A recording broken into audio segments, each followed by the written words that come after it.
Today, the Washington Post claims Trump had classified nuclear documents at Mar-a-Lago. The CDC purges COVID restrictions after over 2 years, and a children's hospital advertises gender-affirming medical procedures. We're getting into it, and it starts right now.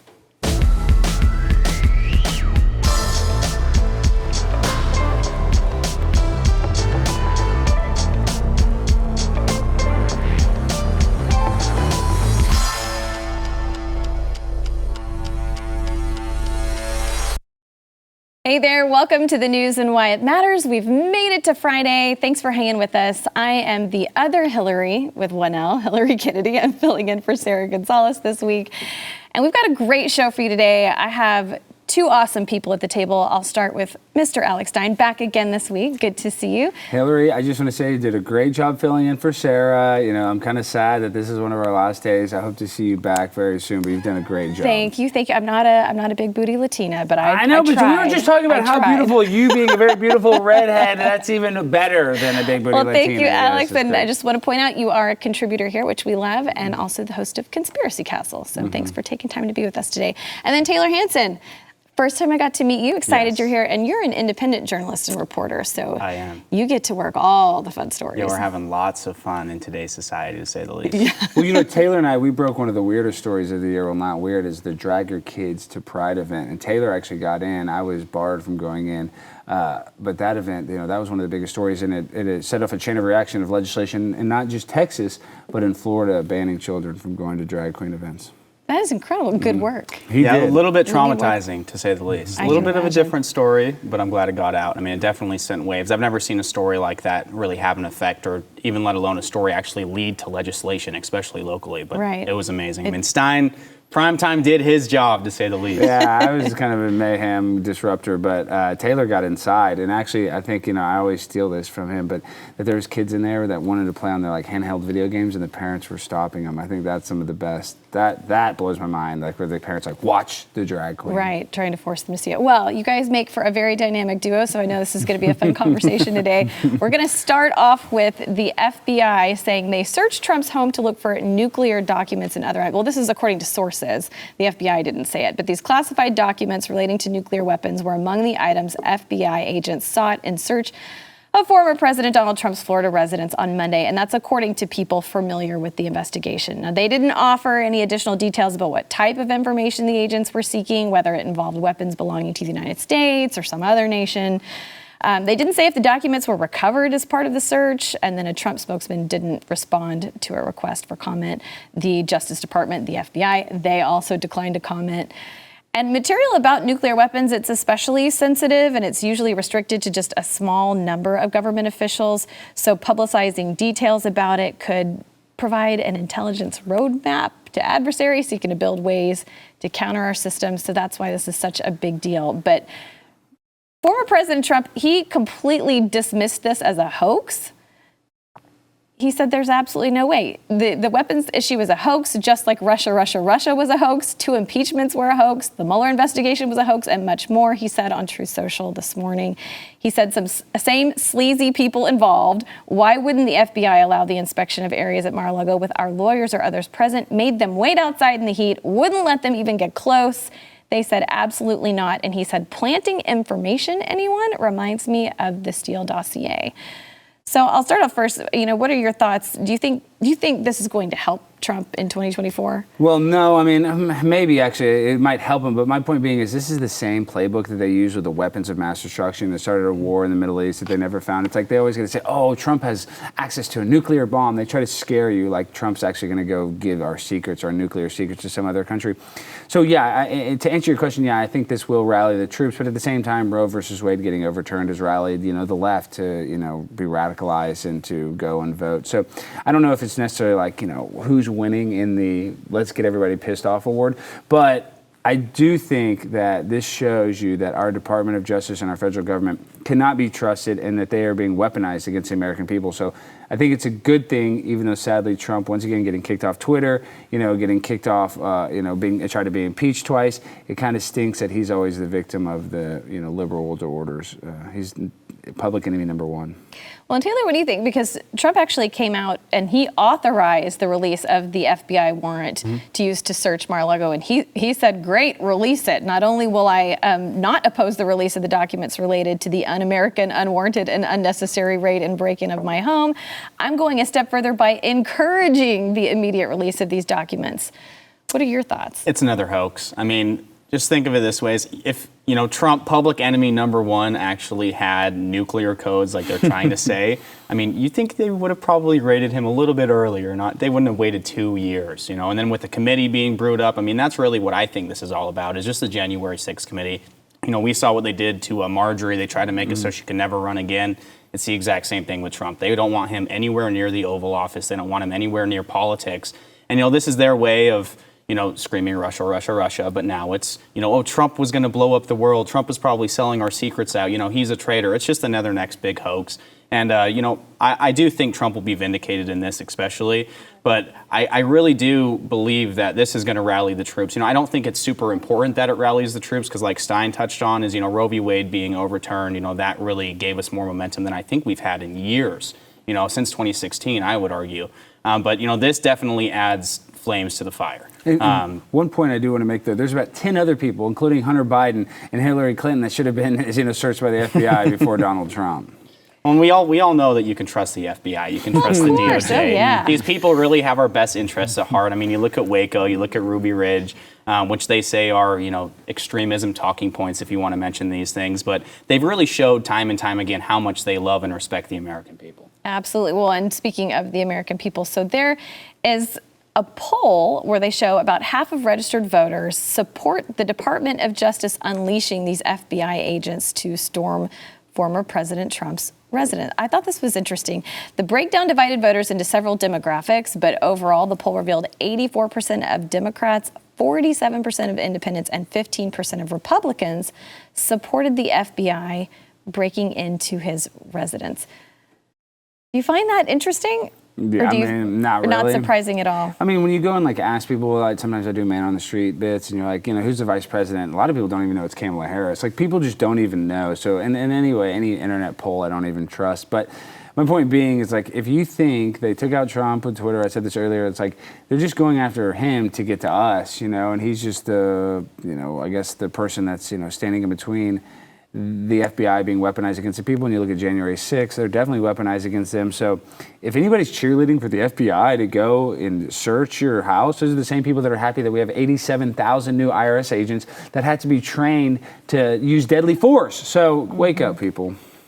Well, and it's the exact same thing. I mean, over and over and over again. It's really crazy to me because it's, the party that used to be anti-establishment, anti-FBI, anti-tyranny, pro-choice when it comes to vaccine mandates. I mean, they've completely flipped. Now they're just, programmed as NPCs. They have only one talking point, and they have to wait for the media to come out with it, of course. But like, Stein said, is they're cheering on the fact that we have 87,000 armed IRS agents. I don't know why you would need to arm IRS agents unless you plan on killing American citizens. And the FBI, like I said earlier, I just love and I trust them so much to get their job done and just to do it in a nice, thorough, and respectful way that, the real crime here is the fact, I saw that the FBI last night, they posted, a response to all of this, that, the FBI has been facing, threats and terroristic threats from right-wingers, and, that we need to trust them and we need to respect the institution. It's the real crime that's taken place the past, I'd argue, 50 years in America is the fact that you have so many Americans that don't trust these institutions. You wonder why. I mean, why are people asking questions? Why are people not trusting these institutions like we used to? Because there used to be a lot of trust between the FBI and the American people. Right. But once you start assassinating big political figures and blackmailing them, I mean, it kind of changes a little bit. Breaking into their homes. Well, and you guys brought up a great point that if he really did have highly, highly sensitive information, why, and they know that, why would they have waited Especially this long? Nuclear codes. That's a little more than just sensitive information. Correct. Well, it's interesting. They talked to a guy named David Loffman, the former chief of the Justice Department's counterintelligence section, which investigates leaks of classified information. And he said, if that's true, it would suggest that the material residing unlawfully at Mar-a-Lago may have been classified at the highest classification level if the FBI and the Department of Justice believed there were top secret materials still at Mar-a-Lago. That would lend itself to a greater hair on fire motivation to recover that material as quickly as possible. I wouldn't call 2 years as quickly as possible. No, this is just impeachment number 3. They couldn't get him the first time. They couldn't get him the second time. So now they have this technicality. If he has any sort of government documents, they would bar him from running again. That just shows you how fearful they are. And I think it's very peculiar that it happens right after a CPAC, which, it showed that Trump had a huge support. He had a, pretty, good speech, I would say. He was definitely trending upward, so it's not an accident that this is when they would try to, take away some of that steam. So this is just Russiagate all over again. Yep. I mean, it's just deja Russiagate vu, 3.0. right? Well, and I liked what you said, Stein, is, it was right after CPAC. I'm in contact with a lot of the leftist journalists that went and covered CPAC. I mean, if you could even call them journalists at this point.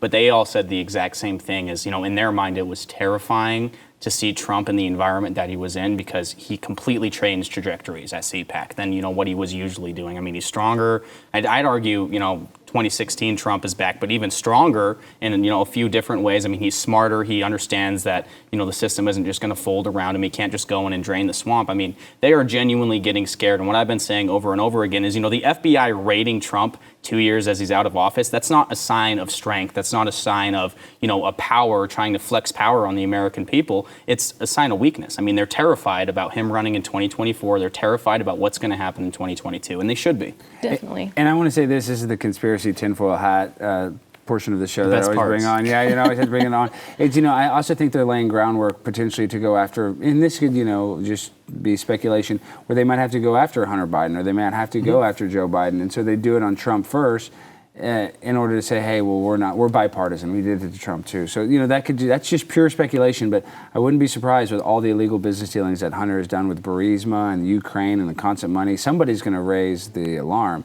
And I think this could be laying groundwork for the idea that presidents are vulnerable to the FBI search. Well, I mean, and we all know that the FBI loves their good old honeypot. So, I mean, what better way to do it than, they don't want Biden in office anymore. That's very obvious. Americans are starting to wake up to the fact that we have a walking medical patient that doesn't even know where he's at half the time. Yes. They can't hold him until 2024. That's the reality of the situation. I just want the FBI to investigate one person on Jeffrey Epstein's flight log. One person. No, they'd rather investigate me and other people that were there on January 6th. Yeah, that's exactly right. Well, I thought this was very telling, too, about where Trump's head is at. He said on Truth Social, the world is watching as our country is being brought to a new low, not only on our border, crime, economy, energy, national security, and so much more, but also with respect to our sacred elections. Release the documents now. Well, he released an amazing video. I would definitely classify it. I mean, he basically said, America is in the toilet.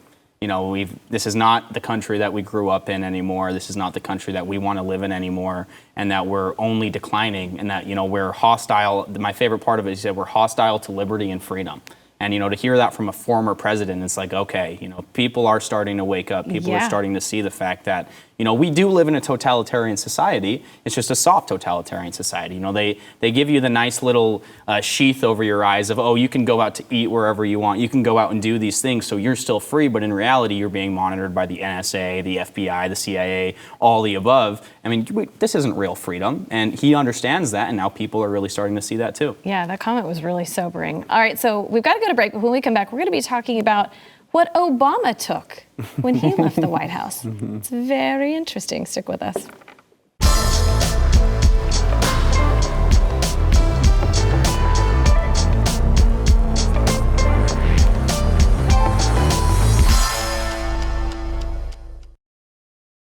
All right, so last night, former President Trump posted a link to a New York Post article on Truth Social that Obama took some 30 million documents from the White House, and he never got raided.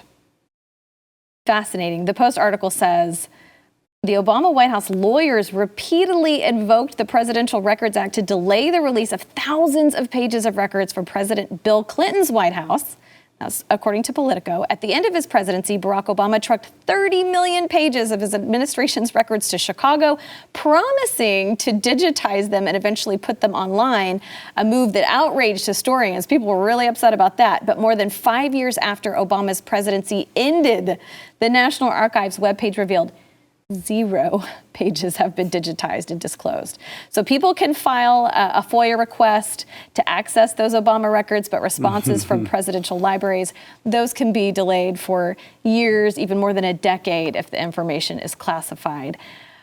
All right, so is there anything that Americans can do about this blatant double standard when it comes to our intelligence agencies? No, I don't think so. And then we failed to mention, too, when the Clintons, left the White House after Bush took over, I think they took the W's out of all the keyboards, and Hillary took a bunch of silverware, took a bunch of furniture. I mean, I know that's not as bad as classified documents, but these people, they're above the law. And so it's not surprising that they would have these documents, and especially if it benefits them in some sort of leverage situation with information. So no, I'm not surprised, and the double standard obviously exists 100%.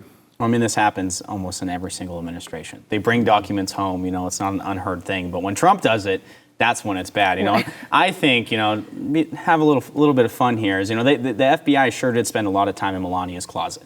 I don't know if it was for fashion tips or what, but I do think that the reason they probably didn't go and seize it from Obama is because they didn't want to enter Michael's closet. They didn't want to see the surprise that was waiting for him in there. So, but I'm done. Usually I'm the comedian. Good job. Cheers to that. Yeah.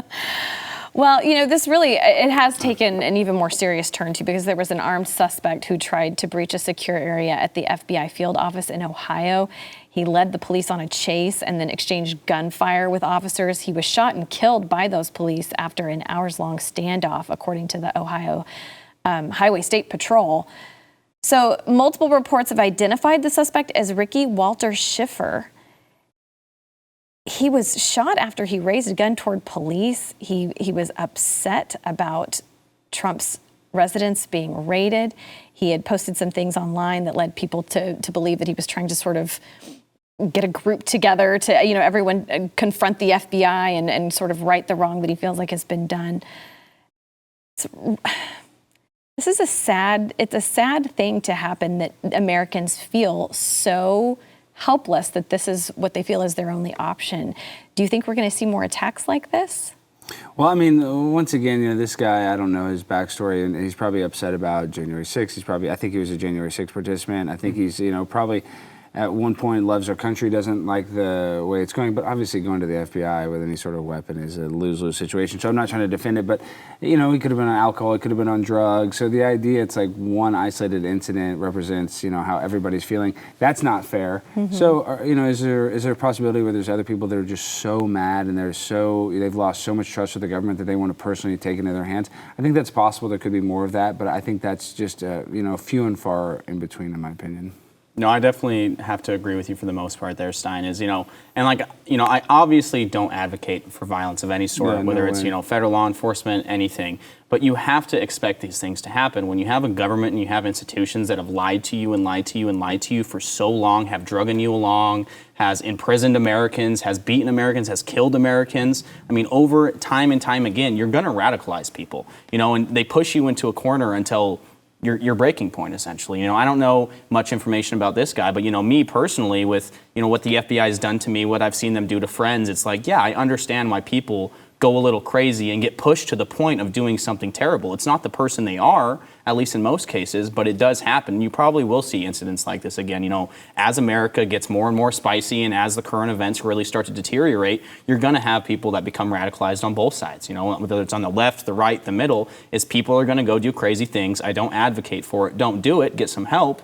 But it's going to happen. And, it's always the same thing over and over again whenever it's the FBI involvement, whenever somebody lashes out at the FBI, it's in reaction to something the FBI does. That's criminal.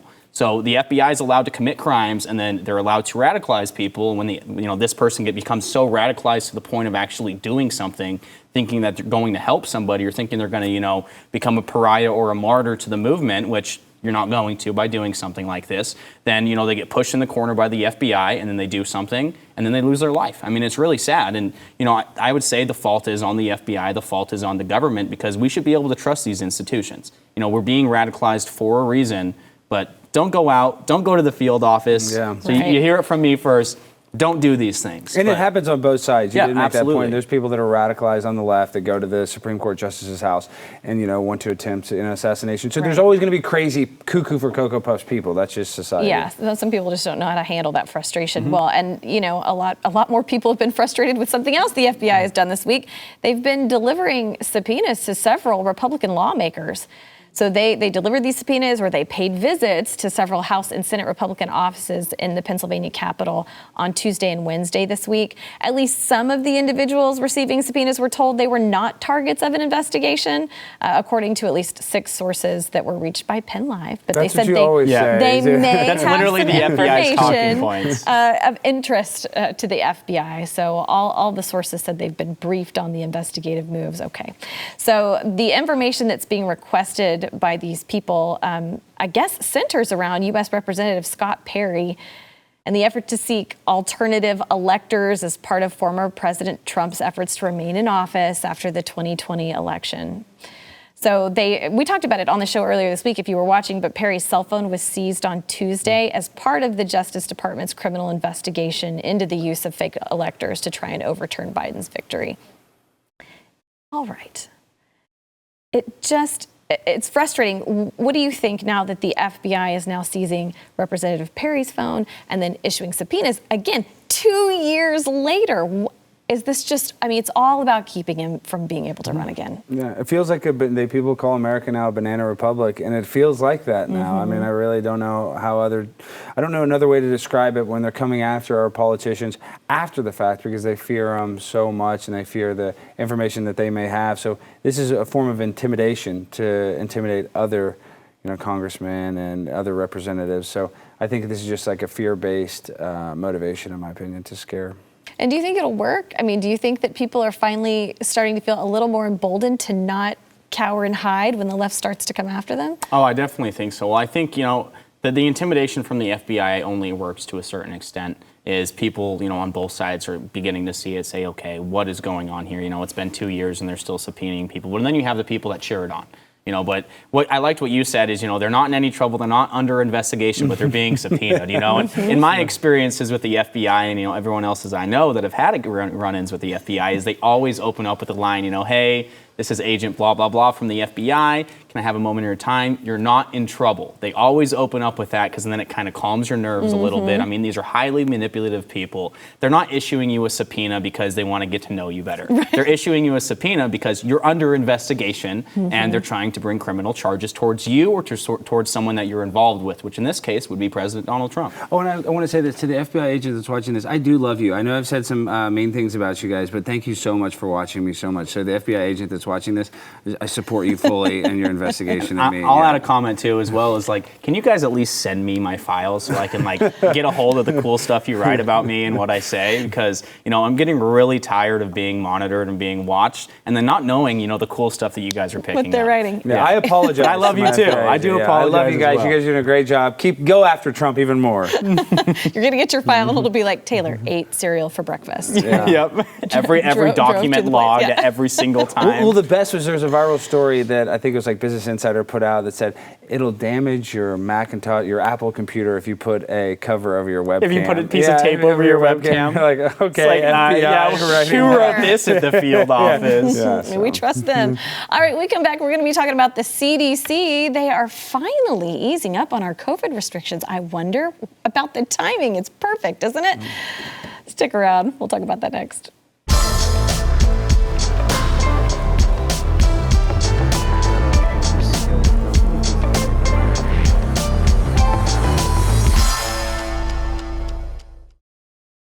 Well, don't we love it when we hear from the CDC?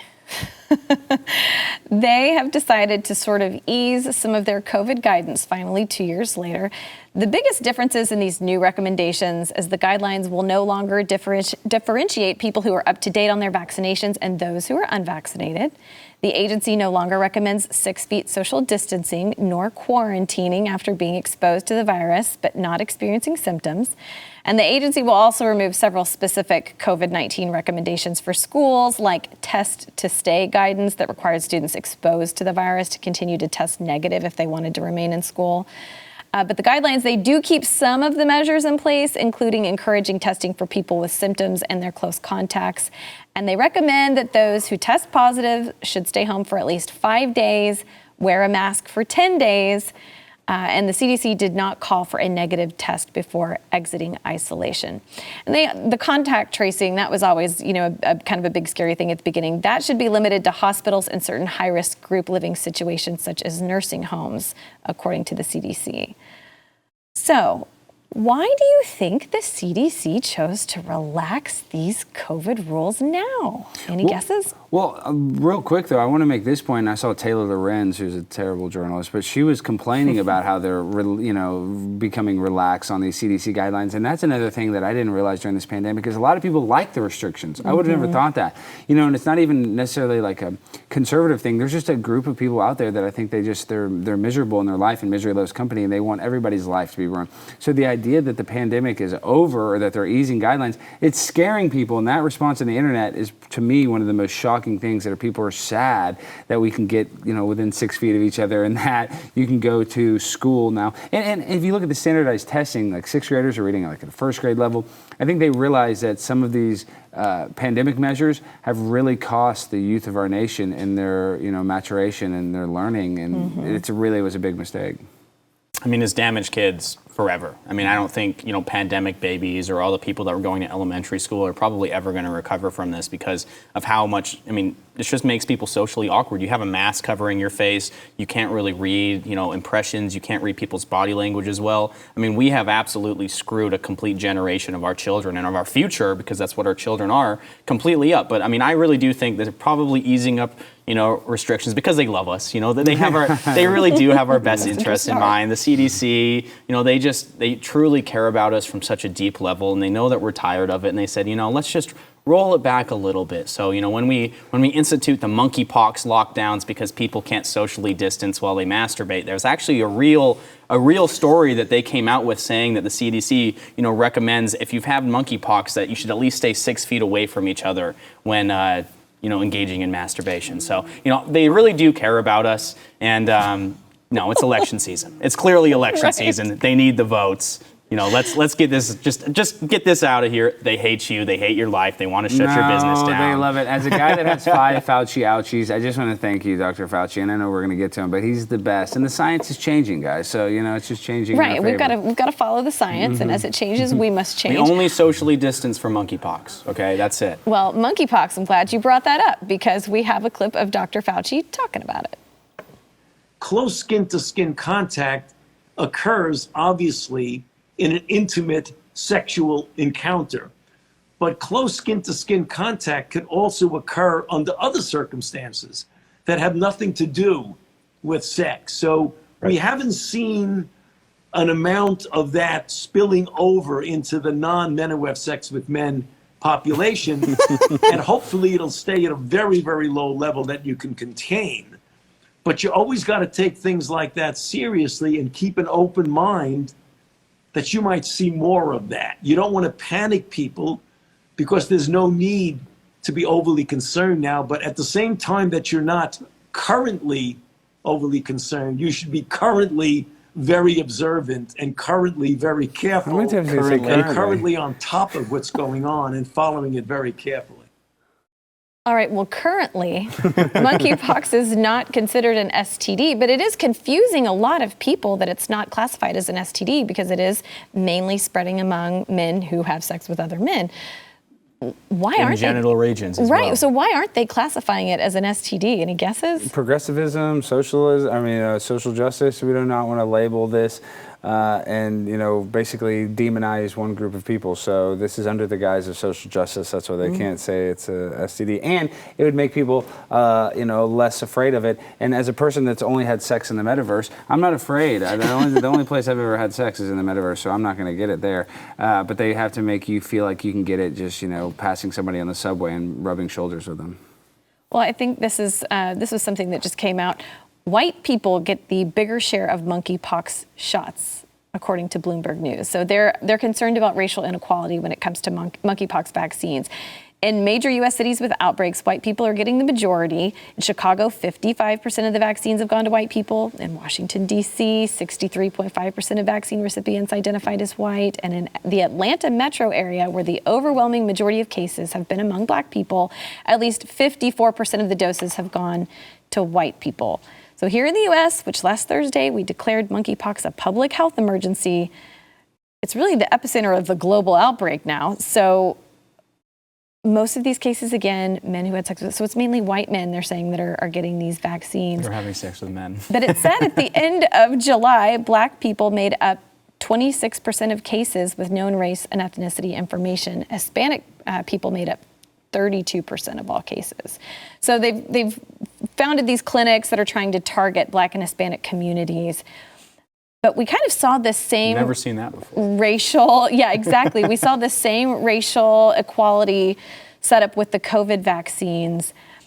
If a minority group doesn't really want it, should we keep trying to push it on them? Oh, yes. You should be forced to get it, and you should have a vaccine mandate. You shouldn't be able to go travel without it. So, yeah, no, we definitely need it. The poorer you are, the more mandatory it should be. Oh, yeah, I think everyone, I mean, it definitely needs to be mandatory all across the board, just like all 9 of your COVID shots. I mean, this is probably what's going to save this country, is getting your monkeypox vaccine. I really do believe in that. And I think it's incredibly brave for the people who post the pictures of their monkeypox diagnoses, and that so Andy No can blast it and kind of scar all of our eyes on Twitter. You know, it's the whole reason they're not talking about this is because it's against the protected classes. You know, they've gone out of their way to basically pad the LGBTQ element of Pew, whatever you want to call them, community now, is, you know, they're worried that this is going to become like an anti-gay thing, even though it's being spread throughout, I mean, basically just the gay community. I mean, I saw a story the other day of where, you know, 2 gay men and their dogs were both diagnosed. And I was like, huh. How did your dogs get monkeypox? You know, that's a little bit weird to me. Yeah. I mean, how are you hugging? What they said is they were hugging their dogs. I said, I don't want to know what way you were hugging your dog in, because that's a little bit weird to me. Go get your monkeypox vaccine. And you said it, though, with the vaccine equity. I mean, it's basically the same as with the other vaccines. So it's really, you know, I know it's obviously the gay community is more vulnerable to monkeypox, so they have it more. But I think the racial breakdown is similar to that of the coronavirus vaccine. So I just think that's people that are more interested in going to get vaxxed than others. I mean, I would like for Dr. Fauci to elaborate on what other close skin-to-skin contact he's seeing that isn't intimate in nature. Like, well, what is it? Maybe fist fighting? Yeah, right, fighting over if you're fully vaxxed or not. You know? Pick up basketball, Greco-Roman wrestling. You know, there's a lot of, you know, and Dr. Fauci's a great athlete from you've seen from his first pitches that he just threw in Seattle, and then he threw in. And he's a very good athlete. And when you're playing basketball, you rub shoulders, you rub hips, you rub it all. Do you think Fauci has the monkeypox vaccine yet? I don't even think he has a coronavirus vaccine, but yeah, I don't know. No, he's triple boosted for the monkeypox vaccine. They haven't even announced boosters yet, but they'll come. He's already got the boosters. I wasn't going to get it, but now I'm going to go get my dog the monkeypox vaccine. I'm too nervous. You can never be too careful. No. All right, when we come back, we're going to talk about a Boston Children's Hospital that is really raising some eyebrows.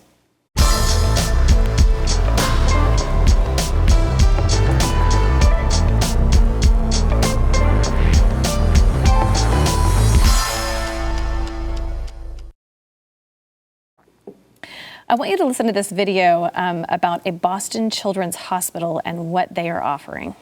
Gender-affirming hysterectomy is very similar to most hysterectomies that occur. A hysterectomy itself is the removal of the uterus, the cervix, which is the opening of the uterus, and the fallopian tubes, which are attached to the sides of the uterus. Some gender-affirming hysterectomies will also include the removal of the ovaries, but that's technically a separate procedure called a bilateral oophorectomy. And not every gender-affirming hysterectomy includes that, and people who are getting gender-affirming hysterectomies do not have to have their ovaries removed. It's honestly very shocking, but it's becoming very commonplace, unfortunately. Do you think the doctors performing these gender-affirming hysterectomies should be held accountable? Mainly because we see so many children that go through puberty blockers or go through surgeries and then later in life say, I was confused, I didn't know who I was, or I wish that I had spent more time before making that decision, and now there's not really any way to go back. Yeah, I mean, it's a really tough situation when you're doing it on children. This is the Boston Children's Hospital, and just the fact that you're giving them even the hormone therapy that, stops your maturation of puberty that you can't ever get back. So for me, yeah, I mean, kids used to go through phases, and now their parents are getting Instagram likes and TikTok likes, and ABC's interviewing them because their kids are having experimental surgeries basically at an age where they're irreversible. There's nothing more that bothers me more than this topic, than the trans topic, because it's being shoved down children's throats. I mean, I genuinely am a firm believer that the doctors that are doing this, even under the guise of healthcare, because that's what this all is this is going to help you. No, it's going to ruin your life. You're going to look back at this situation in a few years and you're going to hate yourself. You're going to hate everything you did and what you stand for now. And it's going to lead to suicide. It's going to lead to complications. I mean, no one talks about the double mastectomy, the death rates from those, or the infection rates from the actual surgeries or the hysterectomy, rates that, people actually are dying from these things. People are, the puberty blockers, every aspect of this trans ideology being shoved down kids' throats. It's like, I'm not okay even with it being shoved down adults' throats, because it's a crazy concept that we're not meant to understand. This isn't meant to be happening here in America or anywhere in the world. It's transhumanism. And then you're going to force it down a kid's throat that still believes in Santa Claus. And that's the question that I always ask parents that say they have trans kids is, okay, well, does your kid believe in Santa Claus? And they all say yes. It's like, okay, so you're going to shove this ideology and you're going to change someone's life forever. You're going to cut off their private parts. You're going to mutilate them, because that's what this is genital mutilation. We're not the Middle East, but apparently we've turned into that. And I think we're worse now, is we're doing this to children that still believe in Santa. I mean, at their most impressionable age, where you're changing a child's life forever, something they can never get back. They're all going to be infertile. I mean, you're destroying the future population of this country. I think this is probably the worst crime against humanity that someone can actually carry out, especially the doctors, because they all know what they're doing.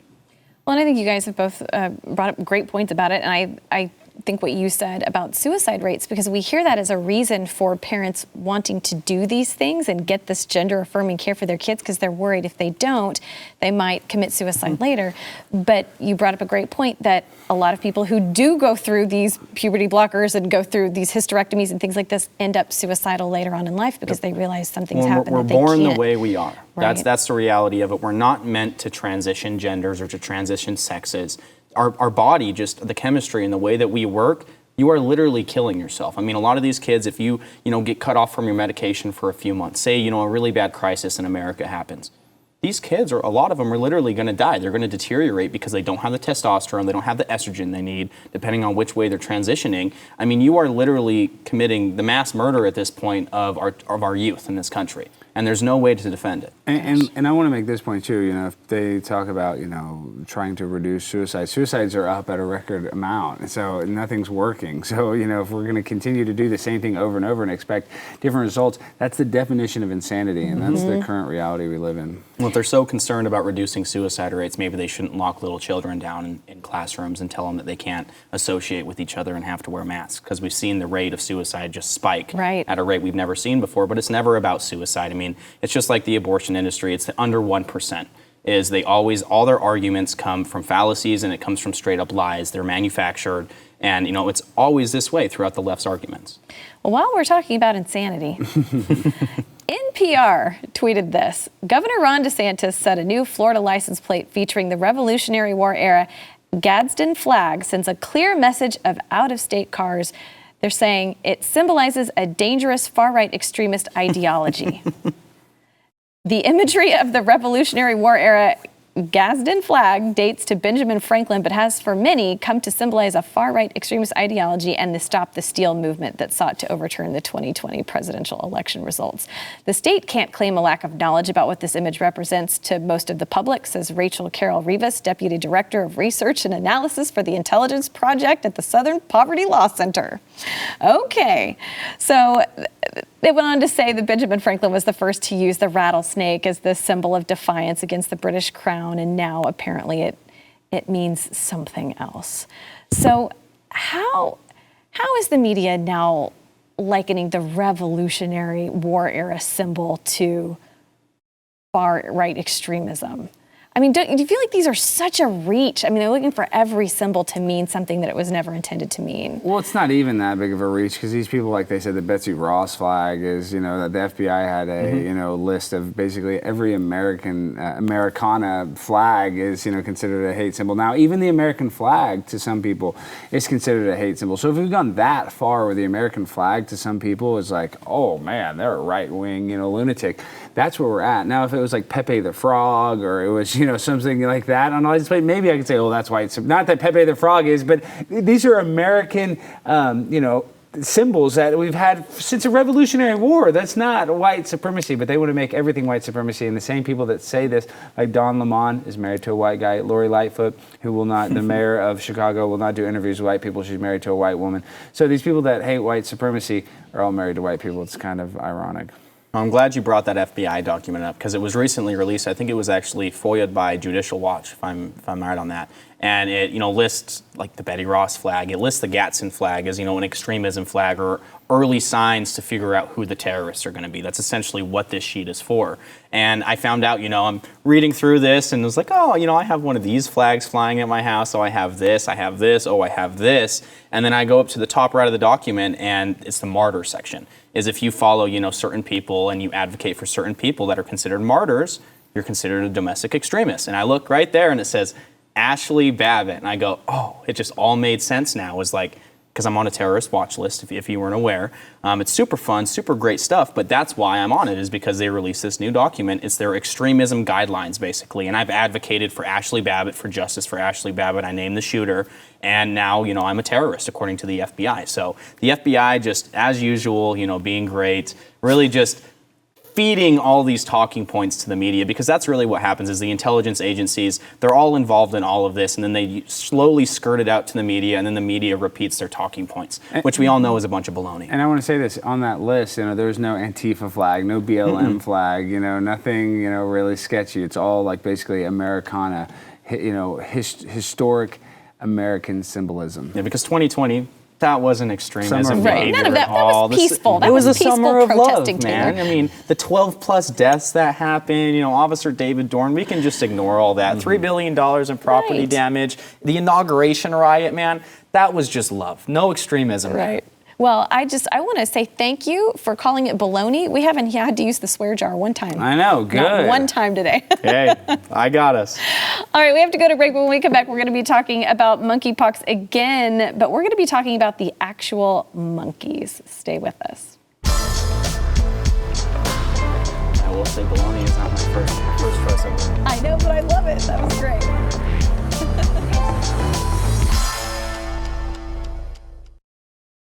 The WHO is now warning people not to attack monkeys while we're in the middle of this monkeypox outbreak. This is actually very sad. The transmission we're seeing is happening between humans. It's not coming from monkeys. So at least 10 monkeys in Brazil, though, were rescued showing signs of intoxication or having been harmed, according to Brazilian news. 7 of them died. The others were being monitored at a zoo. Gosh, is this really who the WHO should be warning about monkeypox, telling people not to attack the monkeys? First of all, RIP those monkeys. That bummed me out. It's awful. Well, I'm an animal lover. It makes me actually sick and sad to see any animals killed, you know. But these monkeys, I mean, give them a break. But that's where we're at. You know, we kind of talked about it earlier. People aren't very smart. So they see monkeypox, they think, oh, the monkey bad. So should we rename it something else? Something else? Maybe where it came from. That would be a little bit of a different name. I mean, where would we even go with that? Let's not. We did a whole episode without cussing. I know we made it through the whole show. No, but we just changed monkeypox. It was chicken pox. You know, I don't think people went after chicken. So maybe just like human pox, maybe. Yeah. Hey, that's all right. Just call it pox. Just drop the Tupac. You got the pox. Tupac. Yeah, we'll call it Tupac. No one can attack Tupac unless they fly to Cuba, right? Right, exactly. So we've renamed it. We've officially renamed it the Tupacs. All right, so if people want to know more about you, follow you, where should they go, Alex? Twitter, AlexStein99, Instagram, Primetime Stein, or YouTube, Alex Stein. Please follow me. I really appreciate it. All right, Taylor, what about you? Taylor USA, it's Tayler USA, and that's on Twitter, and then Instagram is USA Taylor. Awesome. Well, thank you guys both for being here. Great week, a Hillary. lot of fun. Woo! Thanks for putting up Good with me all job. week. I appreciate that. Sarah will be back on Monday. I know she's looking forward to getting back into the news with you guys, but thanks for hanging in with us this week. Have a wonderful weekend. We'll see you back here again on Monday.